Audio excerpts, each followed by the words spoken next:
రాష్ట్రంలో ధాన్యం నిల్వకు గోదాముల కొరత ఏర్పడింది. దీంతో ఇంటర్మీడియట్ గోదాములపై ఫోకస్ పెట్టింది సర్కార్. వీటిని ఏర్పాటు చేయాలంటూ ఇప్పటికే కేంద్రాన్ని రిక్వెస్ట్ చేశారు మంత్రి ఉత్తమ్ కుమార్ రెడ్డి. గత వానాకాలం సీజన్ సీఎంఆర్ గడువును పెంచాలని కోరారు.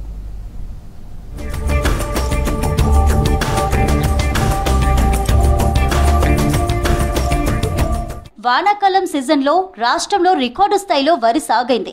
భారీగా దిగుబడులు వస్తాయనే అంచనాతో సర్కారు ధాన్యం సేకరణకు ఏర్పాట్లు చేస్తోంది. కానీ రాష్ట్ర సర్కారు సేకరించే కస్టమ్ మిల్లింగ్ రైస్తో పాటు కొత్త ధాన్యాన్ని నిల్వ చేసేందుకు స్టోరేజీ కొరత వేధిస్తోంది.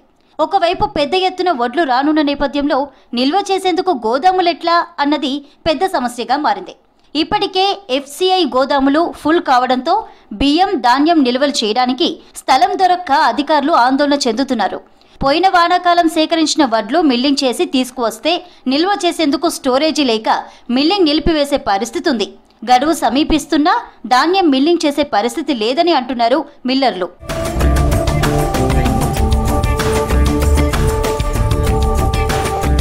ఈ సీజన్లో వచ్చే వడ్లను నిల్వ చేయడానికి ఇంటర్మీడియట్ గోదాములు అవసరమని రాష్ట్ర సర్కారు భావిస్తోంది. ఈ స్టోరేజీ సమస్యను పరిష్కరించడం కోసం ఎఫ్సిఐ గోదాములు ఖాళీ చేయాలని, ఇందుకోసం ప్రత్యేక రైల్వే రేకులు కేటాయించాలని ఇప్పటికే రైల్వే మంత్రికి రాష్ట్ర సివిల్ సప్లైస్ మంత్రి ఉత్తమ్ కుమార్ రెడ్డి విజ్ఞప్తి చేశారు. ఎగుమతులు లేకపోవడంతో ఎఫ్సిఐకి చెందిన గోదాములన్నీ నిండిపోయాయి. మిల్లర్ల నుంచి తీసుకోవాల్సిన బియ్యం నిల్వ చేసేందుకు ఖాళీ లేకపోవడంతో బియ్యం సేకరణ నిలిచిపోయింది. దీంతో బియ్యం నిల్వకు మిల్లర్లు తంటాలు పడుతున్నారు. వానాకాలం సీజన్కు సంబంధించిన సీఎంఆర్ సేకరణ తుది దశకు చేరుకుంది. వానాకాలం కోటా పూర్తి చేసి యాసంగి సీజన్పై అధికారులు దృష్టి పెట్టాల్సిండగా గోదాములు నిండిపోవడం సివిల్ సప్లై శాఖ అధికారులకు తలనొప్పిగా మారింది.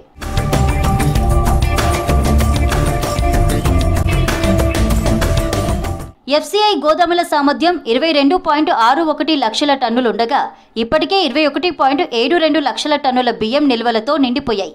ఇంకా 89,000 టన్నులు నిల్వ చేసేంత స్థలం మాత్రమే ఖాళీగా ఉంది. ఎఫ్సిఐ గోదాముల్లోని 20 లక్షల టన్నుల బాయిల్డ్ రైస్ను ఇతర రాష్ట్రాలకు రవాణా చేయకపోవడంతో గోదాములన్నీ ఫుల్గా ఉన్నాయి. ఈ బియ్యాన్ని తరలించాలంటే భారీగా రైల్వే గూడ్స్ వ్యాగన్లు అవసరమని అధికారులు చెబుతున్నారు. గోదాములు ఖాళీ చేస్తేనే కొత్త వడ్ల నిల్వ సాధ్యం. రైల్వే రేట్లు సమయానికి రాకపోతే నిల్వ, సేకరణ, మిల్లింగ్ ఇలా ఏకకాలంలో ఇబ్బందులు ఏర్పడతాయని సివిల్ సప్లైస్ శాఖ అధికారులు అంటున్నారు.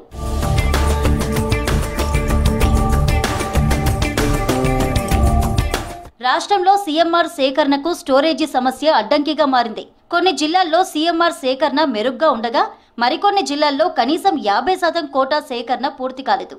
కేంద్రం 2024-25 వానాకాలం కోసం సీఎంఆర్ డెలివరీ గడువును నవంబర్ 12, 2025 వరకు పొడిగించింది. పారాబాయిల్డ్ రైస్గా సరఫరా చేయాలని షరతును విధించింది.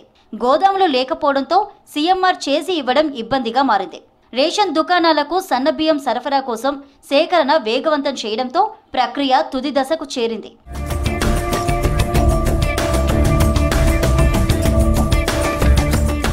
గత వానాకాలానికి సంబంధించి పెద్దపల్లి జిల్లాలో 99%, కరీంనగర్ జిల్లాలో 95% సీఎంఆర్ సేకరణ పూర్తయింది.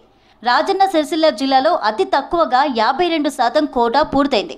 కాగా పెద్దపల్లి, కరీంనగర్, జగిత్యాలలో ఎఫ్సిఐకు సంబంధించి 22 ప్రాంతాల్లో 6,06,045 టన్నుల సామర్థ్యం కలిగిన గోదాములున్నాయి. వీటిలో కరీంనగర్ జిల్లా పరిధిలో 18,354 టన్నులు, పెద్దపల్లి జిల్లా పరిధిలో 4,519 టన్నులు నిల్వ చేసుకునేందుకు మాత్రమే అవకాశం ఉంది. ఇక జగిత్యాలలోని 7 ప్రాంతాల్లో ఉన్న గోదాముల్లో స్టోరేజీ నిండిపోయింది.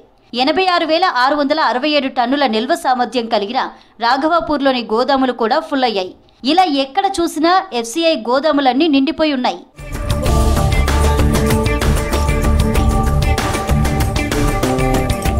రాష్ట్రంలో ఉన్న ఎఫ్సిఐ గోదాములు ఖాళీ చేయడానికి నెలకు 300 ప్రత్యేక రైల్ రేకులు అవసరం. రాష్ట్రంలో 7.80 లక్షల టన్నుల ముడి బియ్యం, 1.67 లక్షల టన్నుల ధాన్యం మిల్లర్ల వద్దున్నాయి. గత వానాకాలం సీజన్కు సంబంధించి 5.44 లక్షల టన్నుల సీఎంఆర్, యాసంగికి సంబంధించి 14.92 లక్షల టన్నుల సీఎంఆర్ పంపిణీ నేటికి పూర్తి చేయలేదు.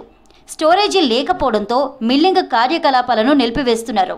రాష్ట్రంలోని ఎఫ్సిఐ గోడౌన్లను ఖాళీ చేయడానికి నెలకు కనీసం 300 ప్రత్యేక గూడ్స్ రైళ్లు ఇవ్వాలని ఇటీవల రైల్వే మంత్రిని రాష్ట్ర సివిల్ సప్లైస్ మంత్రి ఉత్తమ్ కుమార్ రెడ్డి కోరారు. వీటిని రవాణా చేస్తేనే రాష్ట్రంలో స్టోరేజీ సమస్య తీరుతుందని కేంద్రానికి స్పష్టం చేశారు. గత వానాకాలం సీజన్ సీఎంఆర్ గడువును మరింత పెంచాలని కేంద్రాన్ని ఆయన రిక్వెస్ట్ చేశారు.